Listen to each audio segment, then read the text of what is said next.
when she wrote it, that it will always be open to interpretation, particularly with that kind of language. I mean, when you consider in the past, she has very much acted as a peacemaker. I mean, I always remember that time. Richard and I were talking earlier about the Duke of Edinburgh's funeral off air, because we were just talking about what an exceptionally busy period it has been for us as royal correspondents. And I remember watching that moment when the princess sort of ushered William and Harry together as they walked up the hill and back up to the castle, and sort of seeing her play that role of peacemaker when, they really weren't talking.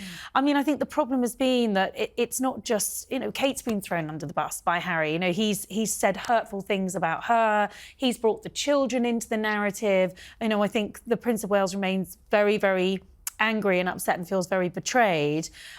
Possibly the Princess of Wales is still open to a reconciliation in some form. I still feel it's quite early, but I do think when you go through something like a cancer diagnosis and you go through the sort of journey that she has done, and you confront your own mortality, you realise life is short. It's far too short for rifts and family feuds, and perhaps that will be a role that she will play at some point in healing that rift, because I think we look to the royal family as a symbol of unity. Yeah. We will want to see them together at Christmas. This will be, is it the 6th Christmas, Richard, that Harry won't have been a part of it? I think you might be right. Yeah. So, I do think it's important, and it may be that people are making these comments on social media where you're talking about togetherness, you're talking about empathy, what's going on in your own family, and they are at risk of that happening. And I think she's also someone who's always led by example, in that sort of way of being a role model. So I think, and I was speaking to sources close to the princess and to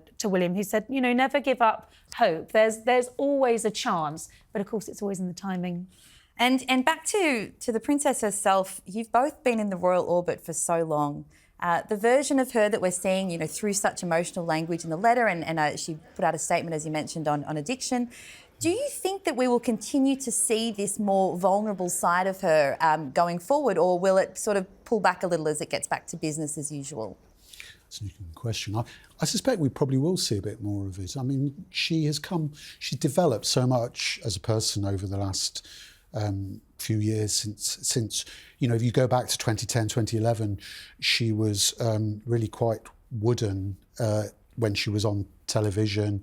Her public speaking skills weren't brilliant because she's just a naturally shy person, but I think she's got much better at public speaking, and I think it probably suits her, that sort of air of vulnerability a little bit. And as royal reporters, we don't get to speak to them that often. It is a really unusual specialism that you are still quite aware from them most of the time. But when I've spoken to her anyway, I mean, I've always been impressed by the fact that she wants to know about you and what you think, which some of the ones who've been born into the family are less prone to do, because I think they've just been brought up to be the centre of attention. Everybody stays quiet while they speak.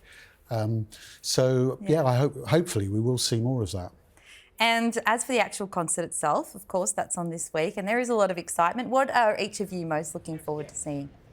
I think just the family coming together, and don't forget she's performed at the concert in previous years. I mean, I'm not saying she's going to, and it would be wonderful.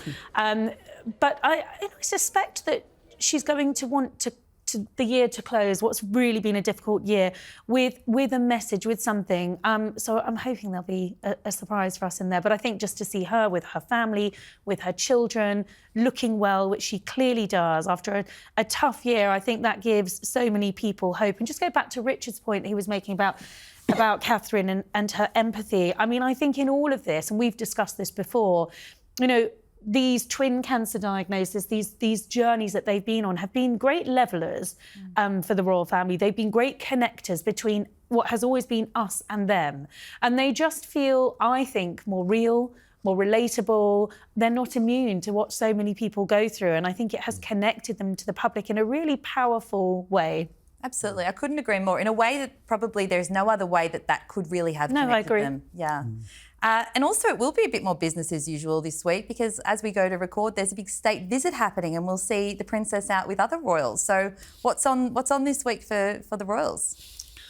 Well, I mean, it's probably Kate's busiest week of the year so far, and she you know, the plan certainly was that she wouldn't be doing all of the state visit, not going to the state banquet, but you know, we've been expecting to see her escorting the Emir and Sheikha to Horse Guards Parade, back to the palace in the coach procession, and then having lunch at the palace, seeing the exhibits afterwards, walking round. And then the carol concert. I suppose to many people, you know, you say, well, she's just got to turn up for an hour or so. But she's been planning this for months. And OK, she'll have had an army of people helping her, but she's still overseeing it. She'll have been deeply involved in the preparations. And, you know, I did ask about the actual carol concert itself because, you know, there's a format where she goes to meet the performers beforehand. She'll meet children and other people, other guests in the Abbey. And I wondered whether, because of her, you know, still frailty, her recovery, she's still in recovery mode, whether that might be curtailed a bit. But no, she's doing the full programme. So I think that's a really encouraging sign. Absolutely.